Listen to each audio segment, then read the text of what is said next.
Bonjour à tous, et bien aujourd'hui je vais vous apprendre la recette de la tarte aux lentilles.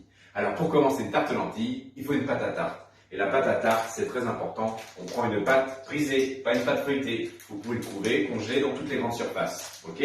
Ça c'est le premier élément. Ensuite, il vous faut un plat à tarte pour 6 personnes. C'est les ingrédients que je vais vous donner pour faire une tarte aux lentilles pour 6 personnes.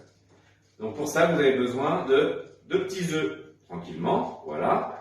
Et ensuite, vous prenez des conserves de lentilles. Moi, je prends la marque Dossi. Je trouve qu'elle est de très bonne qualité. Elle n'est pas trop liquide. Il vous suffit d'avoir 2 boîtes. Ça, c'est le premier point. Et puis, on va rajouter un petit peu de crème fraîche. Donc là, vous avez les éléments. Ce que vous pouvez faire, c'est que vous pouvez aller dans votre frigo, regarder ce que vous avez comme fromage et les réutiliser dans la tarte. Alors moi, par exemple, là, j'ai des petits bouts de Roquefort. Je vais les utiliser.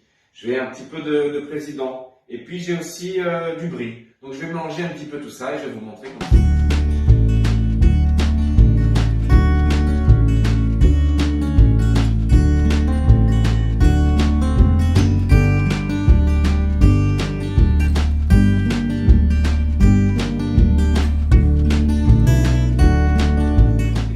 Au micro-ondes, je l'ai malaxé et je l'ai posé délicatement sur la petite tarte. Et donc là, ça me permet d'avoir le recouvrement qui est prêt.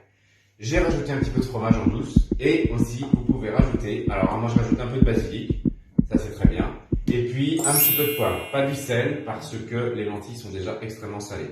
Donc vous rajoutez un petit peu de poivre noir et là vous approchez de la fin. Vous mélangez un petit coup, donc vous voyez j'ai quasiment autant de fromage que de lentilles, mais c'est comme ça qu'elle est délicieuse. Une fois qu'on a terminé de bien mélanger, on va effectuer le plus important, c'est là où vous allez déverser la super mixture dans la petite tarte. Et on est parti, on part du milieu, on repart sur les côtés, on vérifie, et là regardez, si vous avez bien dosé, c'est juste comme il faut. Voilà, et là, elle est prête à être transformée au four. Une fois que vous avez fini de déverser la potion magique, vous le mettez dans le four, 210 degrés, pendant 30 minutes, petite demi-heure. Voilà le résultat. Regardez-moi, c'est une tarte magnifique, comme on le voit pas souvent. Et je crois qu'on va se régaler.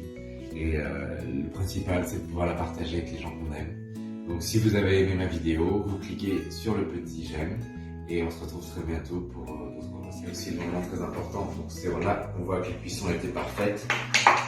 Vous pouvez la prendre aussi avec une petite feuille de salade. Une petite feuille de salade et ça sera parfait. Et regardez-moi, regardez.